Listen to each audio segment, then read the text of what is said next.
ఉభయ గోదావరి జిల్లాల్లో డొక్కా సీతమ్మ పేరు తెలియని వారుండరు. ఆకలితో వచ్చిన వారు ఎవరైనా సరే వారికి అన్నదానం చేసి ఆకలి బాధ తీర్చే అన్నపూర్ణగా ఆమెకు పేరు. ఎన్నికల ప్రచారంలో భాగంగా కూటమి ప్రభుత్వం అధికారంలోకి వస్తే డొక్కా సీతమ్మ పేరుపై క్యాంటీన్స్ ఏర్పాటు చేస్తామని జనసేనాని హామీ ఇచ్చారు. ఇప్పుడు కూటమి ప్రభుత్వం గతంలో నిర్వహించిన అన్నా క్యాంటీన్లు రీఓపెన్ చేయాలని నిర్ణయించింది. అయితే గోదావరి జిల్లాల్లో మాత్రం సేనాని మాటిచ్చినట్టుగా డొక్కా సీతమ్మ క్యాంటీన్స్ ఓపెన్ చేయనట్టుగా తెలుస్తోంది. దీనిపై పవన్ కూడా స్పష్టత ఇచ్చారు.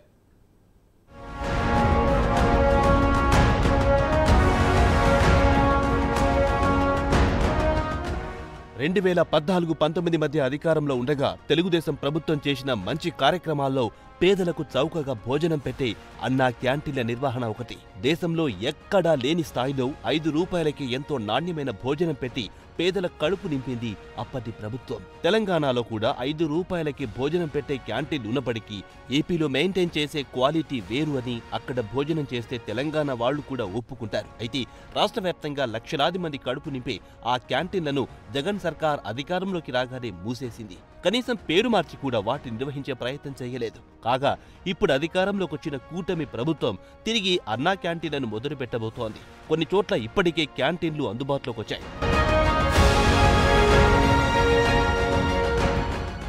అయితే రాష్ట్ర వ్యాప్తంగా కేవలం అన్నా క్యాంటీన్లే కాక డొక్కా సీతమ్మ క్యాంటీన్లు కూడా రాబోతున్నాయి. ఈ మేరకు ఉప ముఖ్యమంత్రి పవన్ కళ్యాణ్ ఒక కీలక ప్రకటన చేశారు. పిఠాపురంలో జన సైనికుల సమావేశంలో ఆయన ఈ విషయం ప్రస్తావించారు. అన్నదానానికి మించిన దానం లేదని చెప్పడమే కాకుండా నిస్వార్థంగా జాతి కుల మత విచక్షణ చూపకుండా అన్నార్తులందరికీ మాతృ ప్రేమను పంచి జీవితాన్ని చరితార్థం చేసుకున్న అపర అన్నపూర్ణమ్మ డొక్కా సీతమ్మ అంటూ ఆమె గురించి ప్రస్తావించారు. అన్నదానమే కాకుండా మరెన్నో శుభకార్యాలకు విరాళాలిచ్చిన దాత కూడా ఈ మహా ఇల్లాలు అని చెప్పారు. డొక్కా సీతమ్మ కీర్తి ప్రతిష్టలు మరింత ఇనుమడించేలా, ఆమె కీర్తి భావితరాలకు తెలిసేలా అన్నా క్యాంటీన్లతో పాటు కొంతమేర డొక్కా సీతమ్మ క్యాంటీన్లు కూడా ఉంటాయంటూ డిప్యూటీ సీఎం పవన్ కళ్యాణ్ ప్రకటించారు. నేను అన్నా క్యాంటీన్లతో మాట్లాడి ఒకటే అడిగాను, అన్నా గారి క్యాంటీన్లతో పాటు డొక్కా సీతమ్మ గారి క్యాంటీన్లు రావాలి. అన్నా క్యాంటీన్లు ప్రారంభిస్తున్నప్పుడు దాంట్లో కొంత భాగం డొక్కా సీతమ్మ గారి క్యాంటీన్లు కూడా ఉంటాయి. దేనికి పెట్టుకోవాలి డొక్కా సీతమ్మ గారి? ఎందుకంటే అసలు మనకి ఈ రోజున ఒక పూట భోజనం పెట్టడానికి హోటల్లో పెట్టేయచ్చు, కొని పెట్టేయచ్చు. ఆ రోజుల్లో కట్టెలతో వండాలి, వర్షాలు. అలాంటి సమయంలో ఆవిడ కూర్చొని అమ్మ సీతమ్మ ఆకలి అంటే కూర్చోబెట్టి అన్నం వండి పంపించే, లంకల దగ్గరికి వెళ్ళి కూడా ఆవిడ చేసేదంటే అలాంటి విలువలున్న మనుషులు మనం గుర్తు తెచ్చుకోకపోతే సమాజం విచ్ఛిన్నమై. ఒకప్పుడు డొక్కా సీతమ్మ చేసిన మంచి కార్యక్రమాలను ప్రస్తావిస్తూ రాష్ట్రంలో అన్నా క్యాంటీన్లతో పాటు డొక్కా సీతమ్మ క్యాంటీన్లు కూడా పెట్టాల్సిన అవసరం ఉందని ఈ మేరకు తాను విజ్ఞప్తి చేసినట్లుగా పవన్ తెలిపారు. పవన్ మంచి ఉద్దేశంతోనే ఈ మాట చెప్పారు కాబట్టి సీఎం చంద్రబాబు నాయుడు సైతం దీనికి పచ్చ జెండా ఊపే అవకాశం ఉంది.